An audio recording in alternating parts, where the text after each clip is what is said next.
Subscribe करें मेरे channel को मेरी वीडियो देखने के लिए और बेल आइकन पे क्लिक करें ताकि सारी की सारी नोटिफिकेशन आप तक पहुंच सके। और हेलो बच्चों, आज की वर्कशीट नंबर हम 62 सॉल्व करेंगे जो आपकी क्लास 6ठी से 8वीं की है।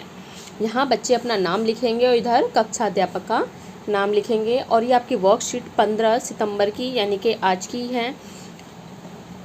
तो इसमें क्या है, इसमें आपको विविधता में एकता जो आपका चैप्टर है उसमें जो अलग अलग चीज़ें दिखाई गई हैं, जो भी बताया गया है वहीं से ही कुछ टॉपिक उठा के इस वर्कशीट में दिए गए हैं।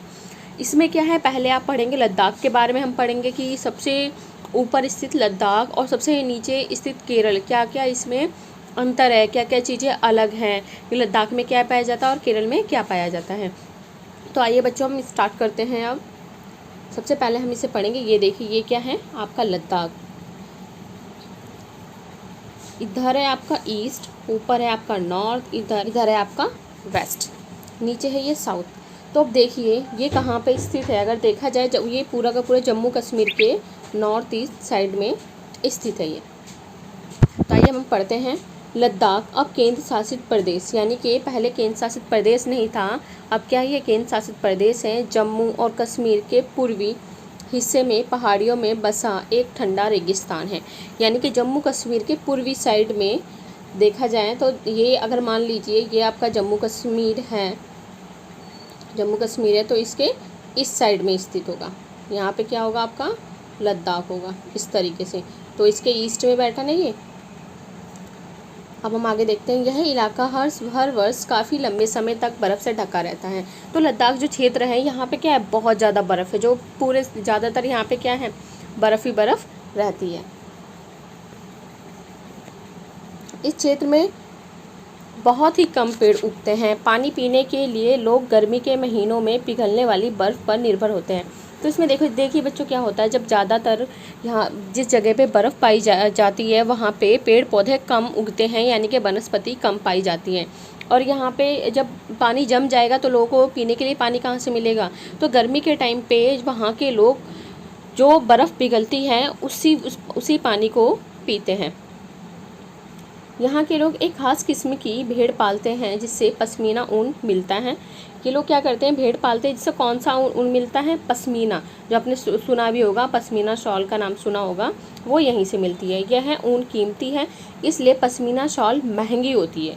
ये काफ़ी महंगी शॉल आती है। लद्दाख के लोग बड़ी सावधानी से इस ऊन को इकट्ठा करके कश्मीर के व्यापारियों को बेच देते हैं। तो लद्दाख के लोगों का काम क्या है, ये जो ऊन है ऊन को इकट्ठा करते हैं और जो लद्दाख के व्यापारी हैं उसको बेच देते हैं। मुख्यतः कश्मीर में ही पश्मीना शॉलें बुनी जाती हैं। पश्मीना शॉलें कहाँ बुनी जाती हैं, कश्मीर में ही बुनी जाती हैं। वहाँ के लोग दूध से बने पदार्थ जैसे मक्खन, आपने देखा होगा चीज़, जो आप चीज़ खाते हो, जो आपके पिज़्ज़ा के ऊपर लगी हुई मिलती है, या चीज़ बर्गर आपने खाया होगा, ख़ास तरह का छैना एवं मांस ये लोग क्या करते हैं, खाते हैं।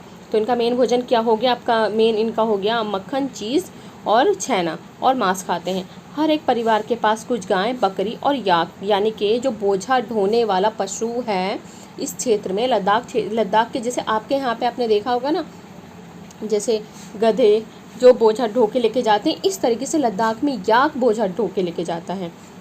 तो आपका ये लद्दाख कंप्लीट हो गया। अगर पूछा जाएगा तो आपका लद्दाख कहाँ है, इस जगह पे जहाँ पे ये आपका ब्लैक कलर का एरो का निशान लगा हुआ है, यहाँ पे आपका लद्दाख क्षेत्र स्थित है।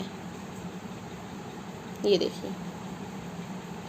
अब हम आगे चलते हैं। लद्दाख की बात हो गई, अब हम आगे चलते हैं केरल। ये आपका जो एरो दिया हुआ है ये इसको दिखा रहा है। ये हिस्सा आप किसका है, ये आपका केरल है। तो आइए हम केरल के बारे में पढ़ते हैं। केरल भारत के दक्षिण पश्चिम कोने में बसा हुआ है। केरल कहाँ बसा है, भारत के दक्षिण पश्चिम कोने में बसा हुआ है। तो देखेंगे तो ये साउथ, इधर वेस्ट बताया था मैंने, ऊपर नॉर्थ हो गया, इधर आपका ईस्ट हो गया। तो कहाँ हो गया, दक्षिण पश्चिम हो गया, क्योंकि ये क्या हो गया, बीच वाला क्षेत्र है। इसे तो हमने साउथ बोल दिया, इसे हमने वेस्ट बोल दिया, तो बीच वाले क्षेत्र को हम क्या बोलेंगे, साउथ वेस्ट, यानी कि दक्षिण पश्चिम क्षेत्र बोलेंगे। ऐसे ही हम इसको क्या बोलेंगे, साउथ ईस्ट, यानी कि दक्षिण पूर्व क्षेत्र बोलेंगे। और ऐसे ही ये जो बीच वाला क्षेत्र हो गया नॉर्थ ईस्ट, यानी कि उत्तर पूर्व क्षेत्र बोलेंगे, उत्तर पूर्वी क्षेत्र। और इधर क्या है, उत्तर पश्चिमी क्षेत्र बोलेंगे। तो इस तरीके से ये है। आइए आगे पढ़ते हैं। केरल भारत के दक्षिण पश्चिम कोने में बसा हुआ राज्य है। यह एक तरफ समुद्र से घिरा हुआ है। अब ये देखोगे इधर आपका ये है केरल, और ये सारा का सारा क्या दिख रहा है आपको इस मैप में, इधर जो ब्लू ब्लू कलर का है ये पानी है, यानी कि एक तरफ किससे घिरा हुआ है, समुद्र से घिरा हुआ है, और दूसरी तरफ पहाड़ियों से घिरा हुआ है। ये दूसरी तरफ किससे घिरा है, पहाड़ियों से। इस पहाड़ियों पर विविध प्रकार के मसाले, काली मिर्च, लौंग, इलायची आदि उगाए जाते हैं। तो सबसे ज़्यादा मसाले जो खेती मसाले का जो प्रचार हुआ था पहले टाइम पे, वो कहाँ से हुआ था, यहीं से हुआ था। इन मसालों के कारण यह क्षेत्र व्यापारियों के लिए बहुत ही आकर्षक बना है। वे व्यापारी क्या करते हैं, इन मसालों के यहाँ से लेते हैं और बेच देते हैं। दूसरी भारत की विभिन्न जगह पे इसको सप्लाई करते हैं और इसको कहाँ पे भी भेजते हैं, बाहर विदेशों में भी इनको भेजा जाता है। सबसे पहले अरबी एवं यहूदी व्यापारी केरल आए थे। सबसे पहले कौन आया था, अरबी आए थे, यहूदी केरल आए थे। ऐसा माना जाता है कि ईसा मसीह के धर्मदूत संत थॉमस लगभग 2000 साल पहले यहाँ पे आए थे। तो ये आपकी जो एनसीईआरटी की बुक जो चैप्टर है विविधता में एकता, उसमें ये दिया हुआ है, आपको याद रखना होगा कि ईसा मसीह के जो दूत हैं सबसे पहले लगभग 2000 साल पहले यहाँ आए थे। भारत में ईसाई धर्म लाने का श्रेय किसको जाता है, उन्हीं को जाता है। अरब से कई व्यापारी यहाँ पे आके बसे। इब्न बतूता जो करीब 700 साल पहले यहाँ आए थे, अपने यात्रा वृत्तांत में मुसलमानों के जीवन का विवरण देते हुए लिखा कि मुसलमान समुदाय की यहाँ बड़ी इज्जत थी। यानी कि इन्होंने जो अपने यात्रा वृत्तांत में यानी कि जो पुस्तक लिखी थी इन्होंने, उसमें किसकी तारीफ़ की है, मुसलमान समुदाय की तारीफ़ की है। आगे क्या है, वास्को डी गामा पानी के जहाज़ से यहाँ पहुँचे तो पुर्तगालियों ने यूरोप से भारत तक का समुद्री रास्ता जाना। तो अब क्या है, वास्को डी गामा आए। वास्को डी गामा कब आए थे, ये आए थे 1498 में, केरल के तट पे आए थे। तो बच्चों ये सारी केरल किस चीज़ के लिए फ़ेमस है, आज सबसे सिंपल है। अगर मैं आपसे पूछूं केरल किस चीज़ के लिए फ़ेमस है, तो केरल आपका मसालों के लिए फ़ेमस है। कौन कौन से मसाले जो हमने अभी पढ़े थे, काली मिर्च, लौंग, इलायची आदि, इन सब के लिए फ़ेमस है। और यहाँ पे काफ़ी सारे जो पहले भारत के बाहर से, यहाँ पे काफ़ी सारे लोग भारत के बाहर से आए हैं। जैसे हमने देखा अरब से, यूरोप से ये लोग भारत आए थे। और लद्दाख में हमने क्या पढ़ा, ये किस चीज़ के लिए फ़ेमस है। एक तो सबसे पहले आपको पता होना चाहिए ठंडा रेगिस्तान। रेगिस्तान दो प्रकार के होते हैं, गर्म रेगिस्तान होता है, एक आपका ठंडा रेगिस्तान होता है। गर्म रेगिस्तान वहाँ वो होता है जहाँ पे बारिश बहुत कम होती है, टेम्परेचर बहुत ज़्यादा होता है। ठंडा रेगिस्तान भी ऐसा ही होता है, यहाँ पे भी बारिश कम होती है लेकिन यहाँ का टेम्परेचर बहुत कम होता है। टेम्परेचर कम होने के कारण यहाँ पे क्या है, बर्फ़ ही बर्फ़ आपको देखने को मिलेगी। यहाँ हमने बेसिकली मेन क्या पढ़ा, ये लोग भेड़ पालते हैं और बकरी पालेंगे, गाय पालते हैं। तो यहाँ पे जो सबसे मेन जो ये लोग जिससे पैसा कमाते हैं वो इनका क्या है, पश्मीना, जो ऊन इन्हें मिलता है भेड़ से, पश्मीना। ठीक है, तो लद्दाख का मेन क्या हो गया, पश्मीना जो शॉल बनाई जाती है, ये सबसे ऊपर वाले क्षेत्र में स्थित है। ऐसे ही अगर केरल को देखा जाए तो ये भारत के सबसे नीचे वाले क्षेत्र में स्थित है। तो आइए बच्चों अब हम करते हैं, ये देखिए पहले मैं आपको बता दूं, ये है आपका लद्दाख और ये है आपका केरल। ये जो आपको इधर दिख रहा है, दोनों, ये ऊपर की बात कर ली हमने, ये सबसे नीचे की बात कर ली है इसमें। ये आपका लद्दाख है, ये आपका केरल। आपको पता होना चाहिए लद्दाख और केरल कहाँ पे, ये आपको मैप में भरने के लिए 1 नंबर में आ जाएगा। तो आपको अच्छे से इसकी जो स्थिति है, इसकी जो लोकेशन है, लर्न होनी चाहिए। तो आइए अब हम आगे देखते हैं इसके जो क्वेश्चन आंसर दिए हुए हैं। भारत के राजनीतिक मानचित्र में अपने गृह राज्य को भरिए। गृह राज्य यानी कि जहां आप रहते हो, तो गृह राज्य आपका कौन सा है, इसमें हम देखें तो आपका ये है, ये रहा, क्या ये, दिल्ली। तो आपका गृह राज्य कौन सा है जहाँ आप रहते हो, दिल्ली है।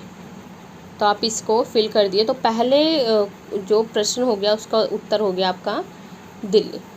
दूसरा है, अपने गृह राज्य के विषय में कुछ रोचक जानकारी एकत्र करके लिखिए। अब हमको कुछ रोचक जानकारी लिखनी है दिल्ली के बारे में। तो आइए हम देखते हैं, ये रहा, भारत की राजधानी दिल्ली, दिल्ली को भारत का दिल कहा जाता है। जो राजधानी हमारी जो दिल्ली है वो भारत की राजधानी है, जिसे क्या बोला जाता है, भारत का दिल कहा जाता है। दिल्ली भारत में सबसे लोकप्रिय पर्यटन स्थलों में से एक है। क्योंकि दिल्ली शहर भारत के दूसरे राज्यों के मुकाबले क्षेत्रफल में तो बहुत छोटा है, परंतु यहाँ घूमने फिरने और देखने लायक बहुत सारे स्थान हैं। दिल्ली में बहुत सारे विश्वविद्यालय हैं, जिसकी वजह से यहाँ सभी राज्यों से बच्चे पढ़ने आते हैं। दिल्ली वालों के लिए सिर्फ दिल्ली एक राज्य ही नहीं बल्कि खुद का एक ब्रह्मांड है। तो इसमें क्या है, देखो बच्चों, आप यहाँ पढ़ रहे हो, ये आपके लिए बहुत अच्छा है, लेकिन ये देखो बाहर से भी बच्चे यहाँ पे पढ़ने के लिए आते हैं। तो आप बहुत अच्छे से पढ़ाई करो ताकि किसी न किसी बड़े विश्वविद्यालय में आप जा सको। तो इसमें इतना ही है। देखो इसमें क्या है, आपका दिल्ली का क्षेत्रफल काफ़ी छोटा है, लेकिन यहाँ पे घूमने फिरने के लिए भी लोग काफ़ी आते हैं, और जो बाहर से बच्चे आते हैं वो पढ़ने के लिए आते हैं। अब देखते हैं इसमें कौन कौन जगह है। दिल्ली की खारी बावली मार्केट एशिया का सबसे बड़ा मसाला बाज़ार है। तो सबसे बड़ा मसाला बाज़ार कौन सा है? खरी बावली है। दिल्ली भारत के सबसे बड़े महानगरों में से एक है। यह भारत गणराज्य की राजधानी है। सबसे बड़े महानगरों में से एक है, और गणराज्य की क्या है ये राजधानी, जो मैं पहले बता चुकी हूँ। दिल्ली को भारत के सबसे अमीर राज्यों केंद्र शासित प्रदेश में गिना जाता है। यह भारत में राष्ट्रीय और अंतर्राष्ट्रीय राजनीति, व्यापार, साहित्य, संस्कृति का भी केंद्र है। तो देखो हमारे दिल्ली के बारे में कितनी सारी बातें आपने पढ़ी हैं, तो इसे ये अच्छे से लिख के आपको ये याद करने हैं। तो अगला हम क्वेश्चन देखते हैं। अब आपका अगला क्वेश्चन है क्वेश्चन नंबर 3 है, जो भारत में विविधता में एकता। भारत विविधता में एकता वाला देश है, वर्णन कीजिए। हमें बताना है कि भारत, अभी देखिए क्वेश्चन नंबर आपका 3 है। भारत विभिन्न संस्कृति, नस्ल, भाषा और धर्म का देश है। यानी कि हमारे देश में बहुत सी संस्कृति वाले लोग रहते हैं, नस्ल वाले लोग रहते हैं, अलग अलग भाषा बोलने वाले लोग रहते हैं, और अलग अलग धर्म के लोग रहते हैं। आपको पता भी होगा, जब आप स्कूल में जाते हो तो आपका कोई दोस्त कहीं और बंगाल से बिलोंग करता है, कोई बिहार का रहने वाला है, कोई कहीं केरल से आया है। तो सबकी भाषा अलग है, उनकी संस्कृति, यानी कि जो भी अपना त्यौहार मना रहे हैं, हमारा अलग त्यौहार हम मनाते हैं। जैसे हिंदू मोस्टली क्या है, होली दिवाली मनाते हैं। मुस्लिम उनके लिए ईद ज़्यादा अच्छी होती है। जो क्रिश्चियन है उनके लिए क्रिसमस पे जो 25 दिसंबर को मनाते हैं वो ज़्यादा अच्छा होता है। तो इस तरीके से अलग अलग विभिन्न संस्कृति, नस्ल, भाषा और धर्म का देश है। ये विविधता में एकता की भूमि है, क्योंकि यहाँ पे अलग अलग धर्म नस्ल के लोग रहते हैं, जहाँ अलग अलग जीवन शैली और तरीक़ों के लोग एक साथ रहते हैं।